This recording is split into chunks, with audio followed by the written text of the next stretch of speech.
kita kembali melanjutkan pembahasan kita dari kitab Tahsil Kitab Al-Ilm, meletakkan dasar-dasar di dalam menuntut ilmu. Dan pada kesempatan malam yang berbahagia ini kita akan masuk kepada al-aslul khamis, dasar yang kelima atau asas yang kelima. Namun sebelumnya kita kembali murajaah, kembali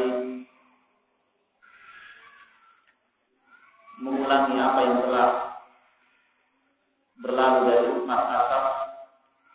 Maka kita mulai dari asas yang pertama. Nah, tafadhal Abu Muhsin. Asas yang pertama, diwajibkan atas seorang muslim untuk menuntut ilmu bagi ilmu-ilmu yang diharapkan dapat menopang dalam membantu ibadahnya, dan ilmu yang dimaksud adalah ilmu syar'i. Dalam ibadahnya yang wajib atau yang sunnah? Yang wajib. Bahwasanya menuntut ilmu adalah menuntut ilmu yang menopang ibadah-ibadah yang wajib kita kepada Allah, maka ilmu tersebut adalah wajib. Ilmu tersebut adalah wajib. Nah, ini asas yang pertama. Yang kedua, nah, talib. Nah,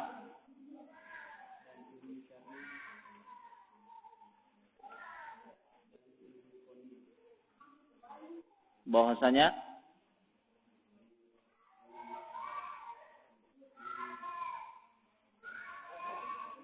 penyebutan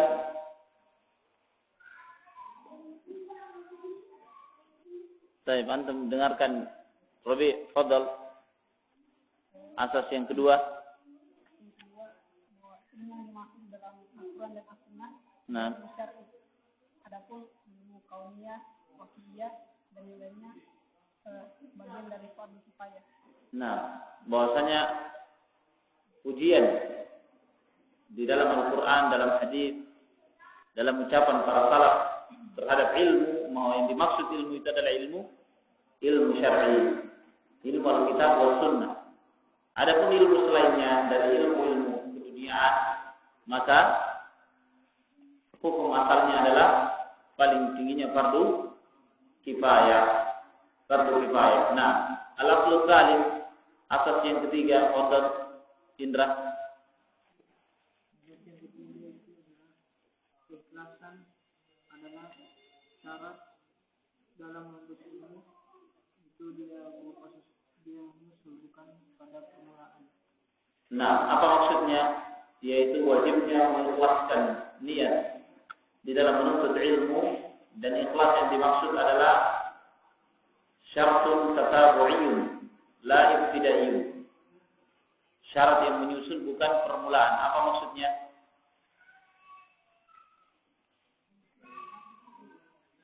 Nah, apa maksudnya?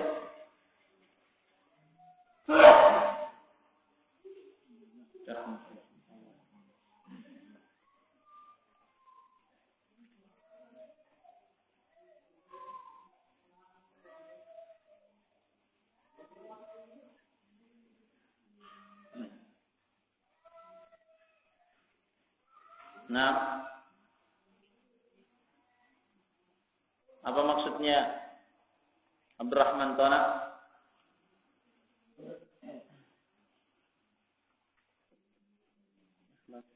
Dalam ilmu adalah syarat. Nah, syarat tatabu'iyun la ibtidaiyun. Apa maksudnya? Syarat susulan bukan permulaan.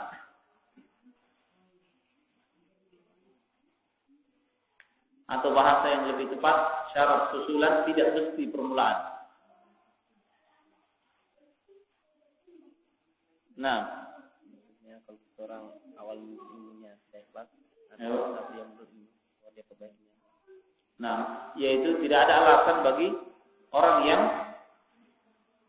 belum mampu untuk mengikhlaskan niatnya pada awalnya, tidak menjadi alasan untuk kemudian menunda dalam menuntut ilmu tersebut. Tetapi dia teruskan menuntut ilmu tadi dan berupaya untuk memperbaiki niatnya.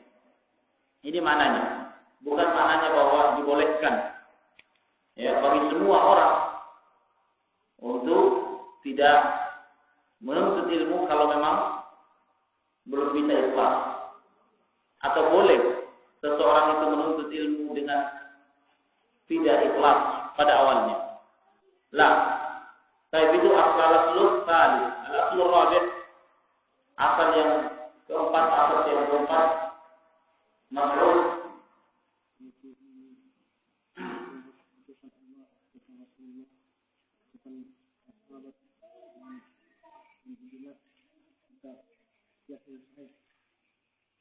Nah, kenapa aku ulang dari awal?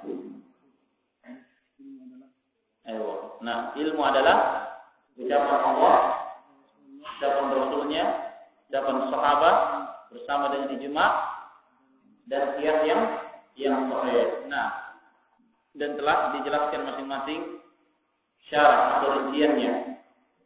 Nah, maka kita masuk kepada al-aslul khamis. Dasar yang kelima, asas yang kelima adalah al-ulama warasatul anbiya fa yura'a al-adabu ma'hum. Bahwa ulama adalah pewarisnya para nabi, maka hendaklah kita menjaga adab-adab bersama dengan mereka, yakni para ulama tersebut.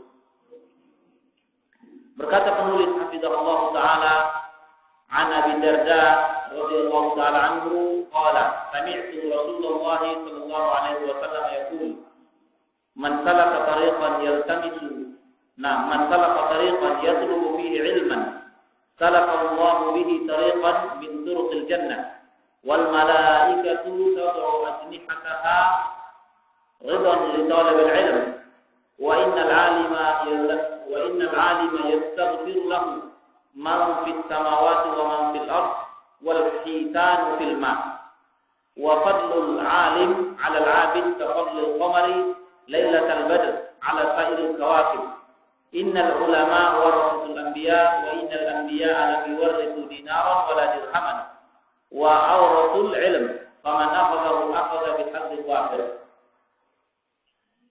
Hadis dikeluarkan oleh Imam Abu Daud dan At-Tirmidzi dan Imam Ibnu Hibban dan juga dikeluarkan oleh Imam Bukhari secara ta'liq, secara mu'allaq di dalam sahihnya di dalam Kitabul Ilm dalam bab al-ilmu qabla al-qauli wal amal.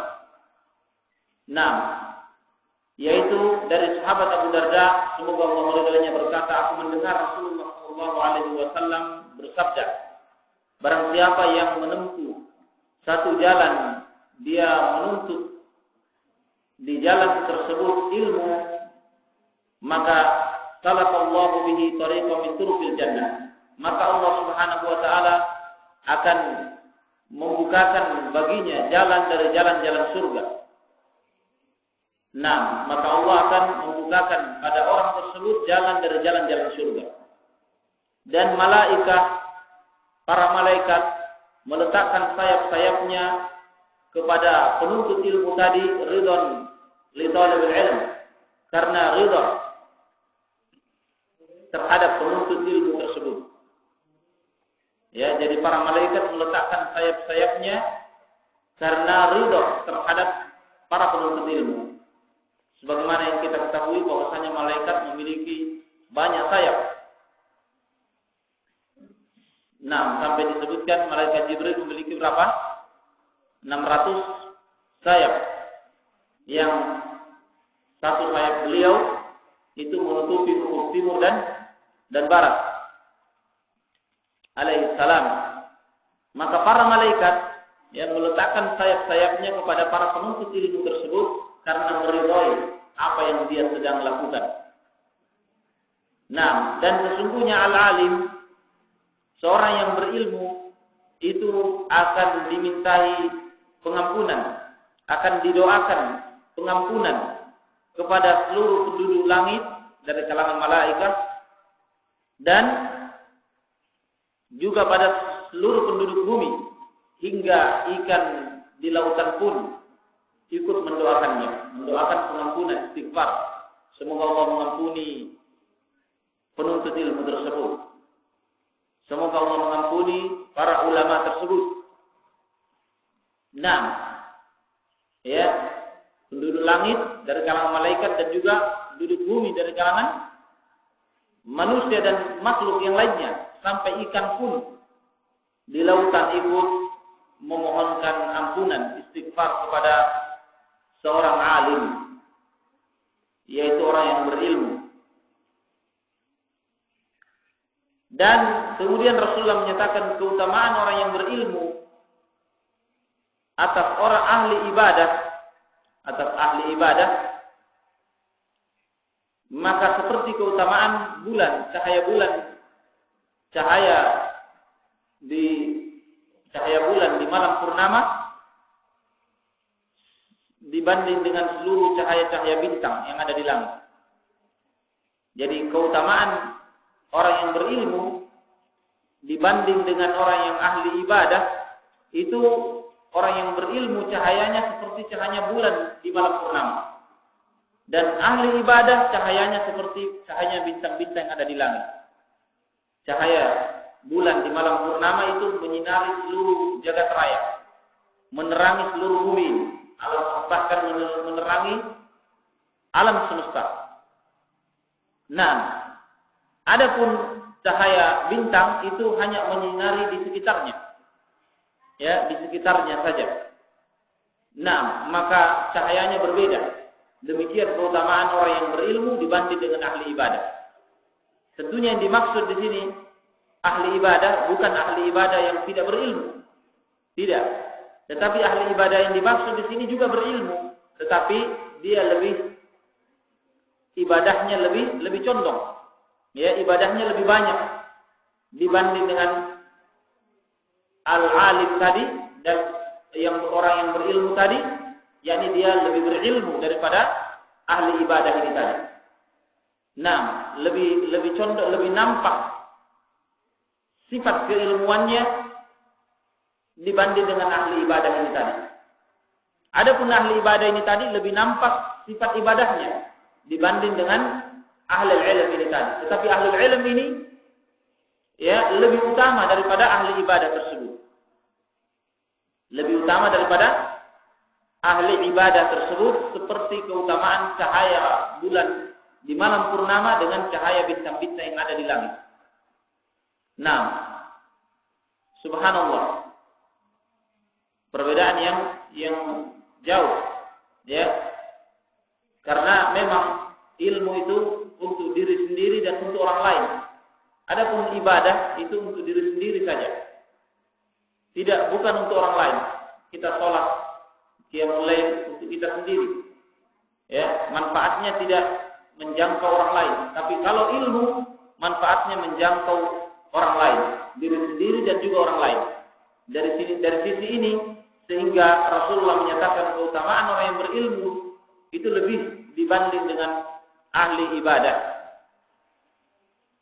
Nah, jadi sekali lagi ahli ibadah tentunya berilmu juga yang dimaksud di sini, bukan ahli ibadah yang jahil, yang tidak berilmu, karena ahli ibadah yang tidak berilmu ini apa?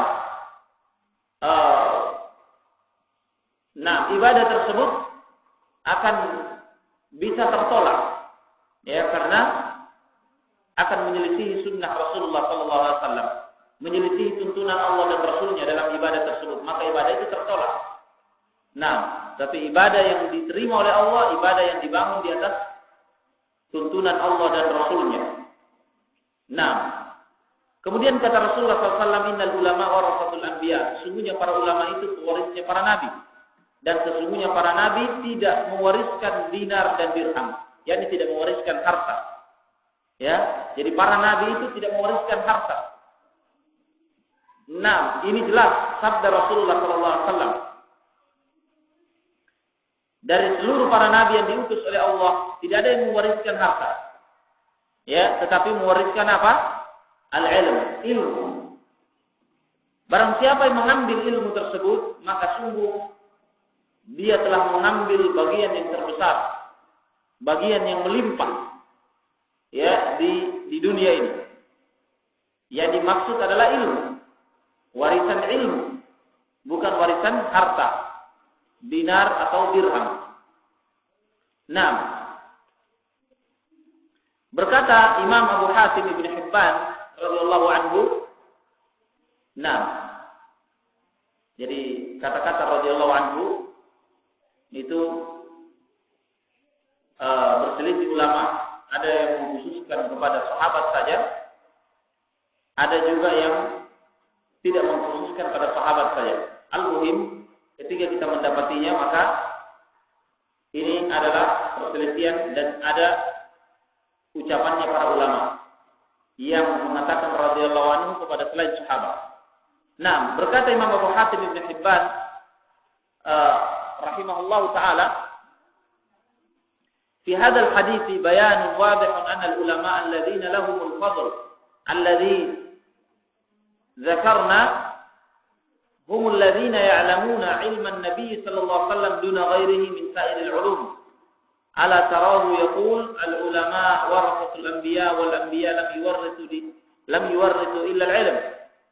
Wa 'ilmu nabiyyina sallallahu alaihi wasallam sunnatuhu. Faman ta'arra 'an ma'rifatiha lam yakun min warathatil anbiya. Nah, kata Imam Ibn Hibban, Abu Hatim, pada hadis ini terdapat keterangan yang jelas bahwa para ulama yang memiliki keutamaan yang telah kami sebutkan, mereka adalah orang-orang yang berilmu dengan ilmunya Rasulullah sallallahu alaihi wasallam. Mereka berilmu terhadap sunnahnya Rasulullah, ilmunya Rasulullah sallallahu alaihi wasallam, bukan ilmu yang lain. Bukan ilmu yang lain.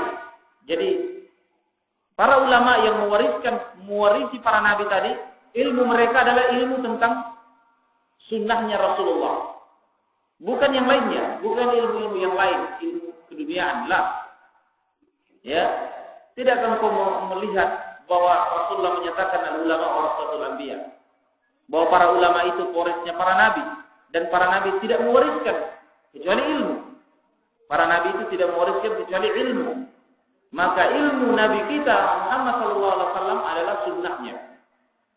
Ilmunya Nabi kita Muhammad sallallahu alaihi wasallam adalah sunnahnya, mengetahui sunnah-sunnahnya beliau alaihi salatu wassalam.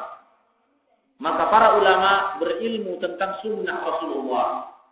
Ya, maka barang siapa yang ta'arra an ma'rifatiha, tidak mau mengetahui, mengenal, ya, sunnah Rasulullah sallallahu alaihi wasallam, tidak ada upaya untuk mengenal sunnah Rasulullah, kosong dari pengetahuan terhadap sunnah-sunnah Rasulullah, maka lam yakun min warasatil anbiya, maka dia tidak akan termasuk dari apa? Pewaris para nabi. Tidak akan termasuk dia pewarisnya para nabi, karena nabi tidak mewariskan kecuali ilmu tentang sunnah-sunnah mereka. Nah, demikian perkataan Imam Abu Hatim Ibn Hibban rahimahullah taala. Kemudian wayambani ala hadzal asl umurun minha, terbangun di atas asas dasar yang kelima ini beberapa perkara. Yang pertama adalah al-adab ma'al ulama. Mengandung hadis ini yaitu hendaklah kita beradab bersama dengan para ulama.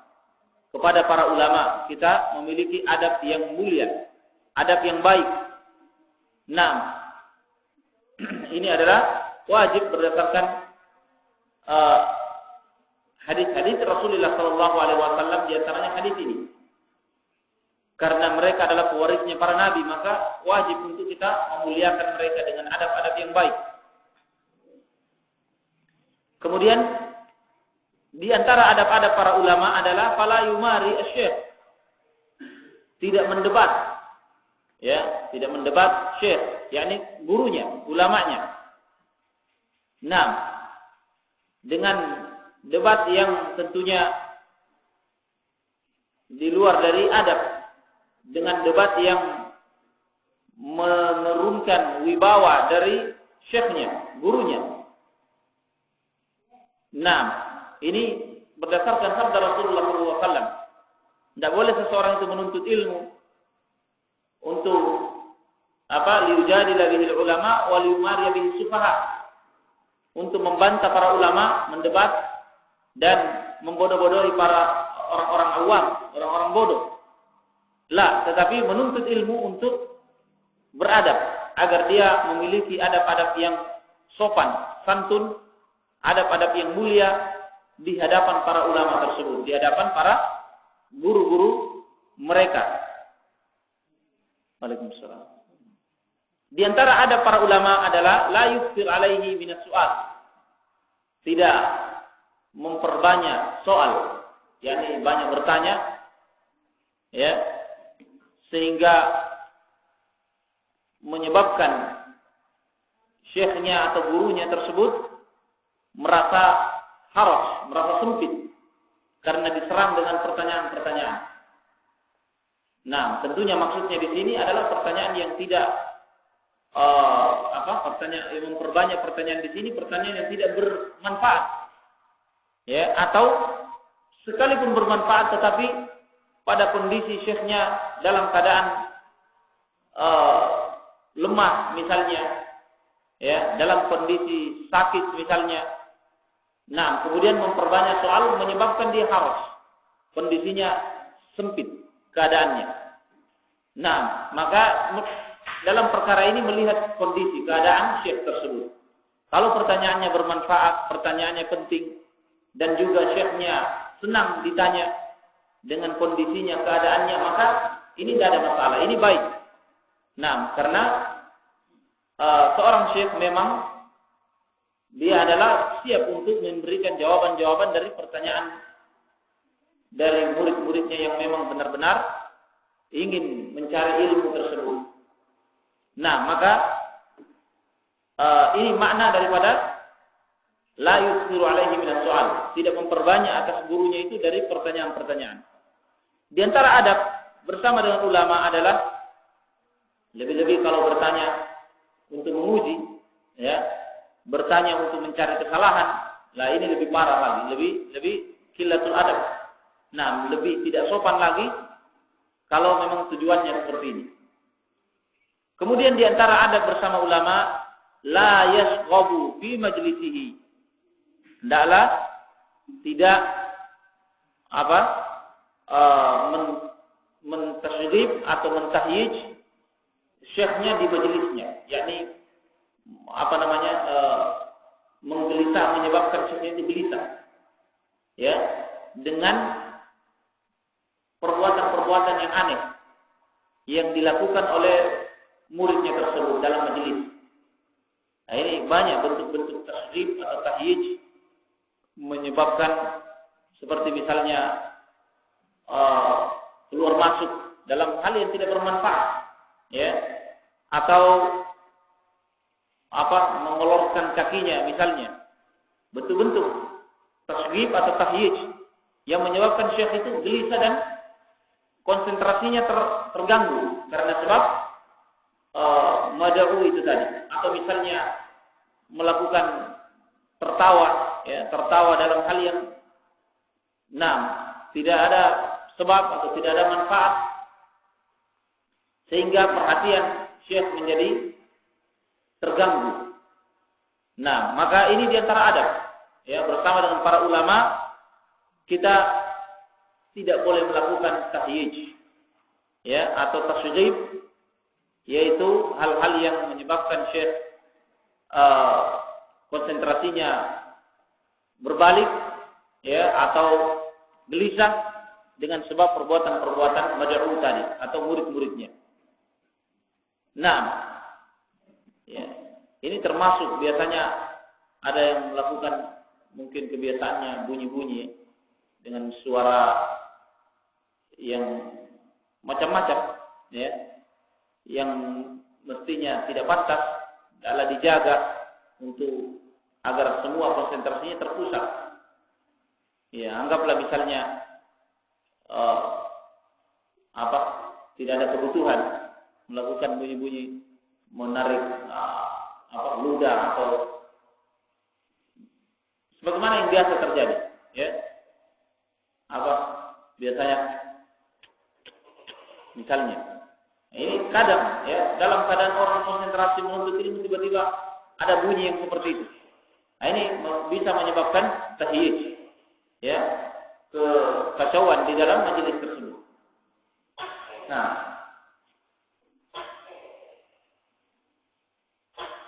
baik. Kalau yang saya biasa dapati, tetapi kita bukan ulama, ya. Tentunya ini semua berlaku pada sesama temanku, ya, sesama teman, apalagi sesama guru. Berbicara hatta di luar majelis, tidak ada sebab tiba-tiba meludah. Ini kurang sopan, ya. Meludah dengan sekalipun tidak ada niatnya untuk melecehkan orang, tetapi itu tidak bukan bentuk adab yang baik. Misalnya lagi bicara meludah lagi. Ini bukan satu adab yang baik. Siapapun ya orangnya, masa teman kita, apalagi kalau guru kita. Nah, ini bukan termasuk adab yang baik. Nah, maka hendaklah kita dengan sopan, ya, afwan misalnya, atau mundur sedikit, kemudian meludah dengan pelan-pelan, tidak usah dikeraskan supaya orang nanti tidak tersinggung atau yang lain sebagainya. Nah, itu syaitan yajra ala bani Adam majra dam. Syaitan itu mengalir di tempat aliran darahnya bani Adam. Nah, maka semua adab-adab ini perlu kita jaga. Nah, perlu kita jaga, apalagi terhadap para ulama. Baik. Kemudian di antara adab, yu'azzimuhu fi khitabihi wa 'inda dzikrihi fi ghaibatihi. Hendaklah seseorang itu memuliakan para ulama, ya, mengagungkannya fi khitabihi ketika mengajak bicara. Ketika dia mengajak bicara, para ulama itu dengan kemuliaan. Nah, dan juga ketika menyebut para ulama tersebut ketika ulama itu tidak berada di depannya, di tempat yang gaib, yakni ulama itu tidak ada di depannya. Dia menyebut gurunya, dia menyebut ulama, hendaklah menyebut dengan penyebutan yang baik, memuliakannya. Nah, ini di antara bentuk adab. Kemudian di antara bentuk adab yuhsinu dzan bihi wa bi'ilmihi. Hendaklah dia berbaik sangka dengan ulama tersebut dan dengan ilmunya. Dengan ilmu yang diajarkannya, hendaklah seseorang itu berbaik sangka. Artinya berbaik sangka bahwasanya kalau itu terjadi kesalahan bukan karena kesengajaan, bukan karena kalau benar ya itu memang asalnya. Nah, dengan dalil, kalau kita merasa bahwasanya ini salah bertentangan dengan dalil, hendaklah kita berbaik sangka bahwasanya ini di luar dari kemampuannya, di luar dari kesengajaannya. Nah, sampai kemudian memberikan nasihat, upaya untuk mendatangi dan menampilkan nasihat atau dalil kepadanya dengan cara yang baik, dengan cara yang sopan. Wa yata'addab fi majlisihi, beradab di majelis-majelisnya. Dalam majelis adalah beradab seperti yang kita jelaskan tadi.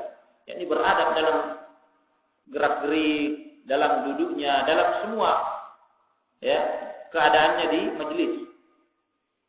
Kemudian wa yu'azzimuhu fi muamalatihi, juga mengagungkannya, memuliakannya di dalam bermuamalah. Ini dalam bermuamalah kepada para ulama tersebut, kita mengagungkan, memuliakan mereka. Yani dalam amalan kita kesehariannya adalah kita mengagungkannya. Yang dimaksud adalah memuliakannya. Nah, kemudian beliau menyatakan walaysa ma'na hadza alla yukhalifa at-talibu shaykhahu idza qama ladayhi ad-dalil alladhi yalzamu al-masir ilayhi. Faqad warada an Ayyub as-Sakhtiyani rahimahullah, idza aradta an ta'rifa khata' shaykhi fajalis ghayrahu Ini penting ini. Nah, kita perhatikan baik-baik ucapannya Imam Ayyub As-Sakhtiyani rahimahullah. Nah, beliau termasuk Imam Ahlus Sunnah wal Jamaah. Beliau menyatakan, penulis menyatakan, semua adab-adab yang kita sebutkan bukanlah maknanya bahwa kita tidak boleh menyelisihi seorang murid, tidak boleh menyelisihi gurunya di dalam keyakinan atau dalam pendapatnya. Ya, bukan itu maknanya. Boleh saja seorang murid menyelisihi pendapat gurunya kalau memang telah tegak dalil yang kuat, yang harus murid itu kembali kepada dalil, bukan kembali kepada pendapat gurunya. Kalau ada memang dalil yang mengharuskannya untuk menyelisihi gurunya, maka dia menyelisihinya. Karena ada dalil. Dalil lebih diutamakan daripada apa? Daripada guru. Nah, ya ini maknanya. Bukan maknanya tidak boleh menyelisihi. Nah, kita lihat ucapannya Imam As-Sakhtiyani rahimahullah taala. Beliau menyatakan, "Idza aradta an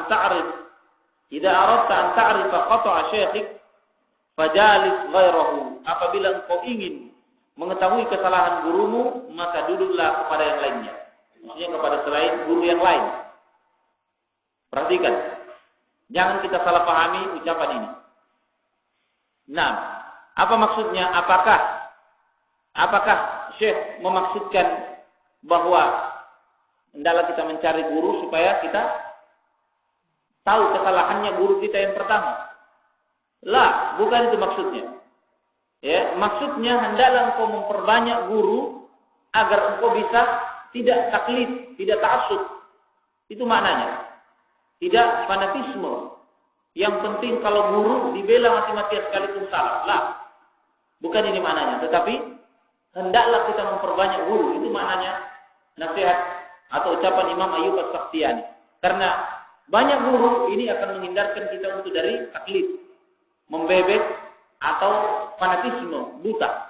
Tetapi kita akan terdidik dengan melihat dalil-dalil. Karena guru kita yang ini berbeda dengan guru ini. Maka kita akan berupaya untuk bersungguh-sungguh melihat mana dalil yang terkuat dengan kaidah-kaidah syariat.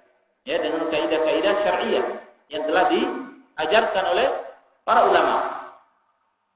Ini maknanya. Nah, ya, bahkan tidak boleh seseorang itu mencari guru dengan niat untuk mencari kesalahan gurunya. Yang pertama, jelas ini tidak boleh. Dan ini tidak termasuk qillatul adab. Termasuk tidak beradab dan tidak menghargai gurunya.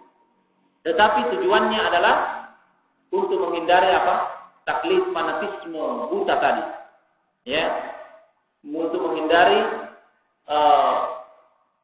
cinta buta kepada seorang gurunya ini, sehingga sekalipun nanti datang dari orang lain bukan gurunya, padahal itulah yang benar dari yang bukan gurunya, tetap saja dia berpegang karena dia membela gurunya.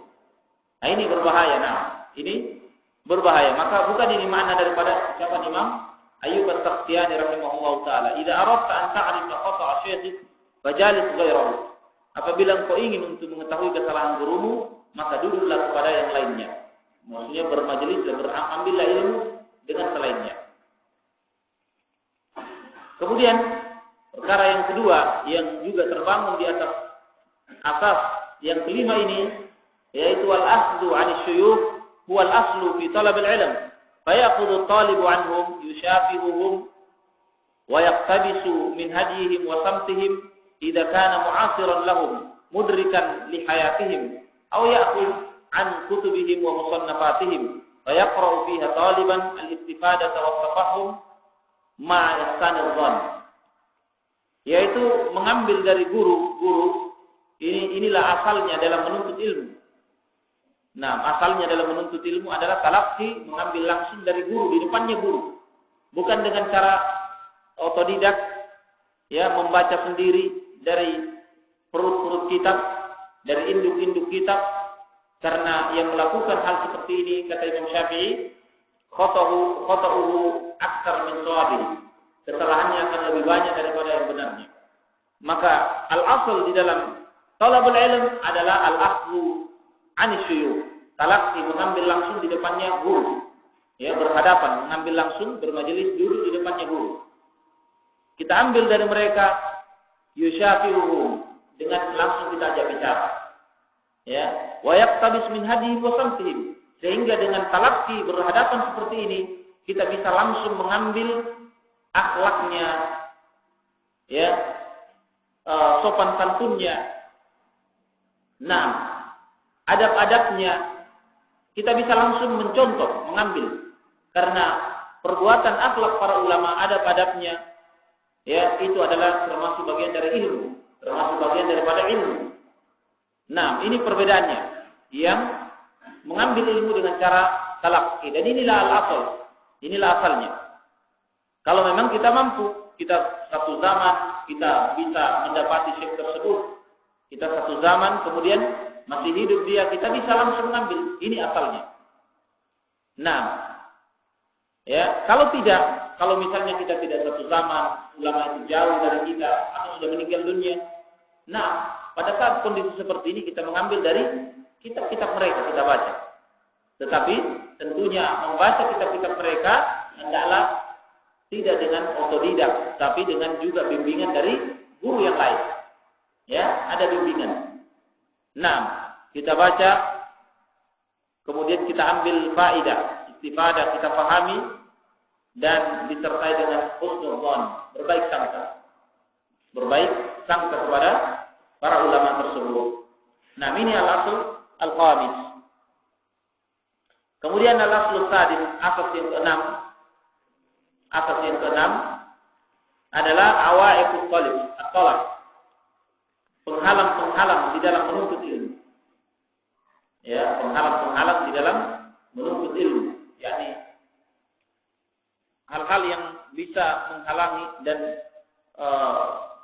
merintangi ilmu itu masuk ke dalam hati seseorang yang mencarinya, yang menuntutnya.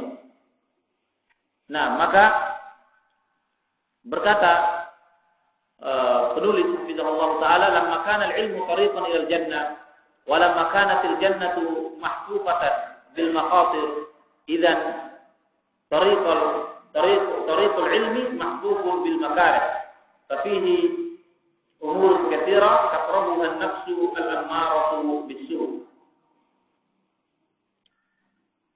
Ketika ilmu itu adalah jalan yang mengantarkan ke surga,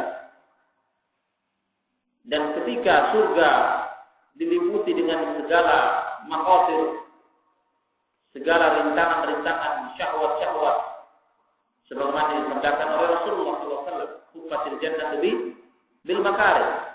Surga itu dihadang dengan segala hal-hal yang menyakitkan, ya, segala hal-hal yang tidak menyenangkan dari syahwat, syubhat.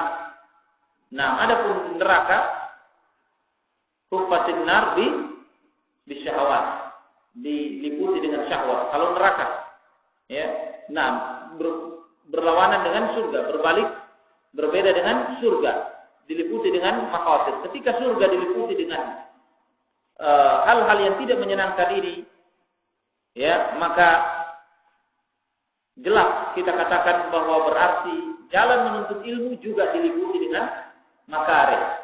Karena ilmu yang menyampaikan ke surga, sementara surga diliputi dengan makarih. Berarti ketika kita menuntut ilmu jalan menuju surga tadi, maka berarti mesti kita akan dapati al-makarih, hal-hal yang tidak menyenangkan, penghalang-penghalang. Maka fafihi umurun katsira, maka di sana ada banyak perkara yang menjadi penghalang, ya, di dalam menuntut ilmu tadi. Taqra'u an-nafsul ammaratu bis-su', yang tidak disenangi oleh jiwa yang ammarah bis-su', yang selalu memerintahkan kepada yang jelek. Nah, kemudian walamma kana al-ilmu yusahhilu tariqan ila al-jannah, ketika ilmu itu memudahkan untuk sampai ke surga.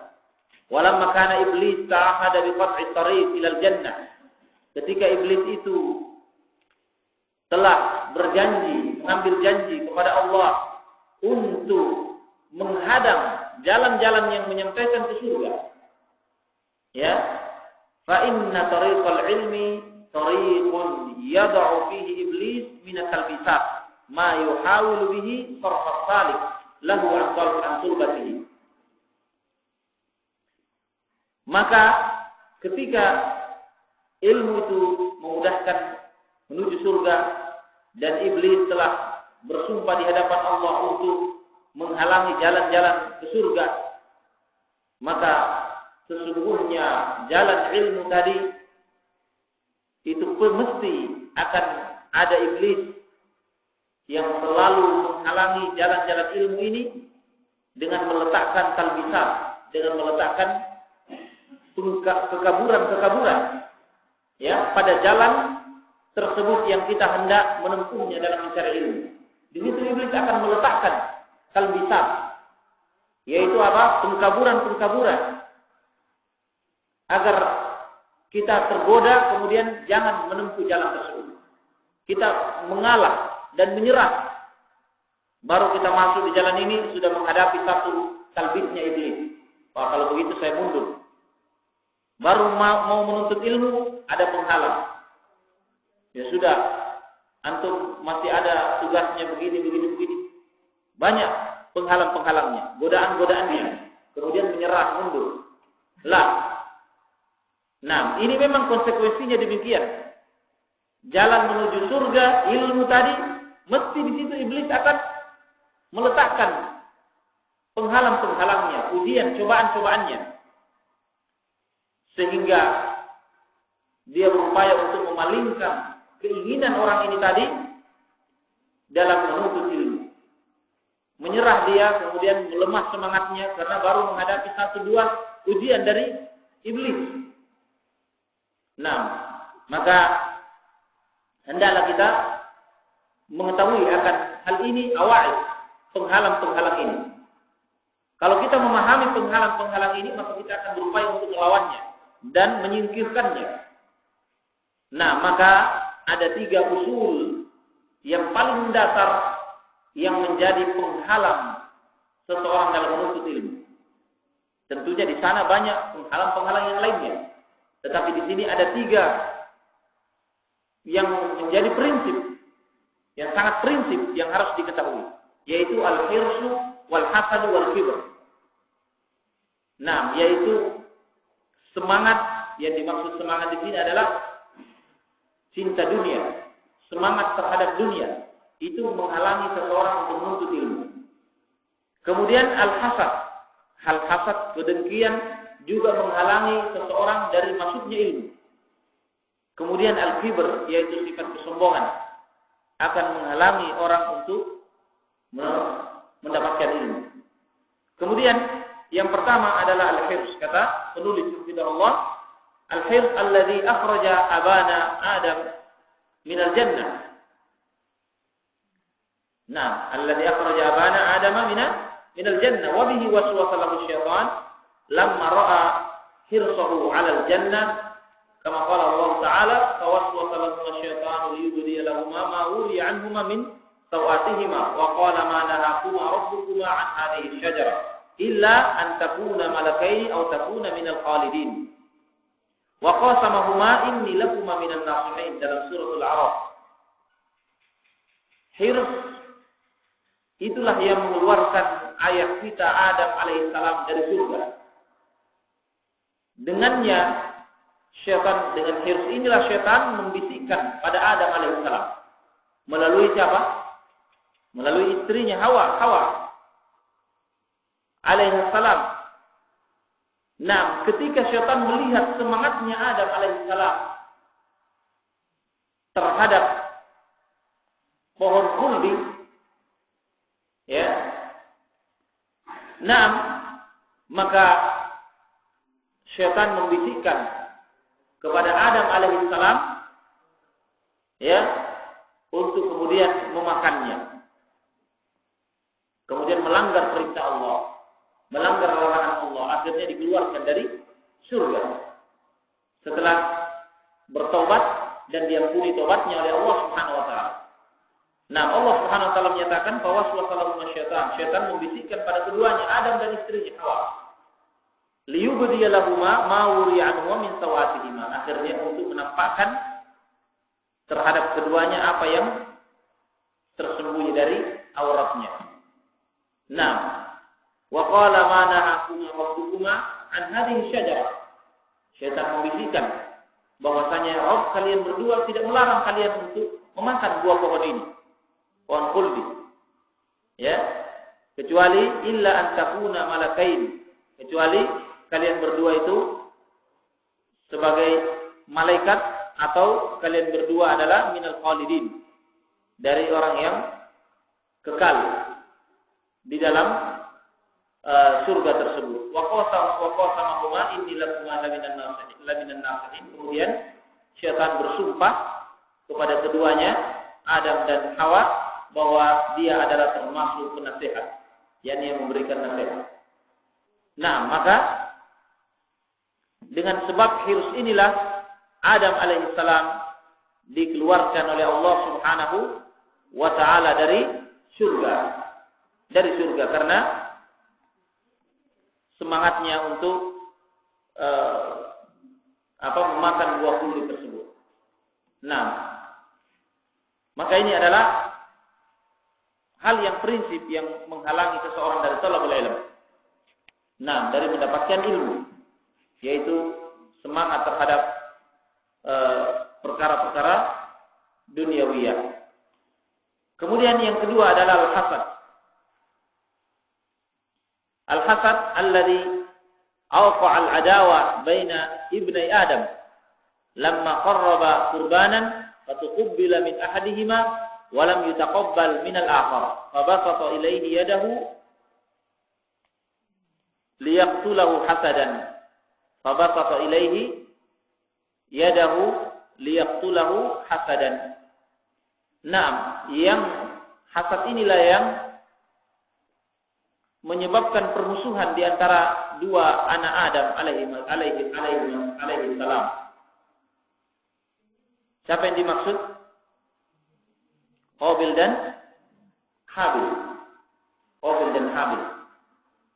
Nah, ketika keduanya qarraba qurbanan, melakukan kurban, yang satu diterima kurbannya, yang satu tidak. Ya, maka yang satunya hasad, membunuh yang lainnya. Siapa yang membunuh? Qabil atau Habil? Qabil membunuh Habil. Qabil membunuh Habil. Nah, dalam keterangan yang lain, dalam riwayat yang lain disebutkan bahwa karena hasad istrinya, ya, istrinya Qabil lebih cantik daripada istrinya Habil lebih cantik dari istrinya Qabil, sehingga dia cemburu dengan hasad, maka dia membunuh Qabil, membunuh Habil. Nah, maka hasad ini adalah sangat awaid, yang sangat prinsip yang menghalangi seseorang dari talabul ilm, penyakit hasad. Kemudian yang ketiga adalah al-kibr. Huwa alladhi awqa'a iblis fil kufr. Ya, wa idh qulna lil malaikati isjudu li Adam fasajadu illa iblis aba wastakbara wa kana minal kafirin. Dialah yang kibr inilah, kesombongan inilah yang menjatuhkan iblis dalam kekufuran. Karena sombong dia.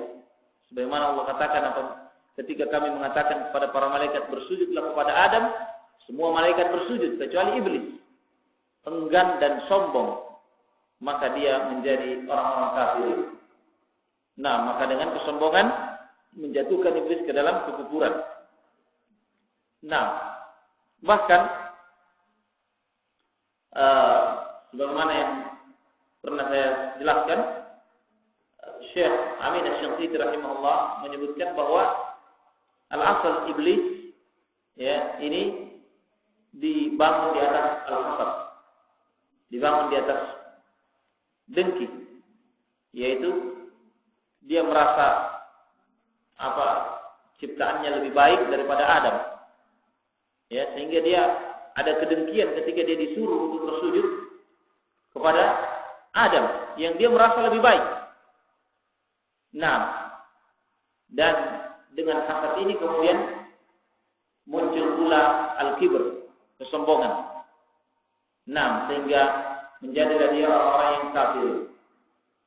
Nah, maka ini 3 hal yang usul yang menjadi penghalang-penghalang talabul ilm yang wajib bagi seluruh para talabatul ilm, para penuntut ilmu untuk menjauhinya dan berupaya untuk menyingkir darinya dengan memohon pertolongan dari Allah Subhanahu wa taala. Nah, maka aqul idza kanat usulud dunub wal khataya ta'udu ila hadhihi al-madhkurat fa inna tawarith wa wa'id at-talab ta'udu ilaiha kadzalik.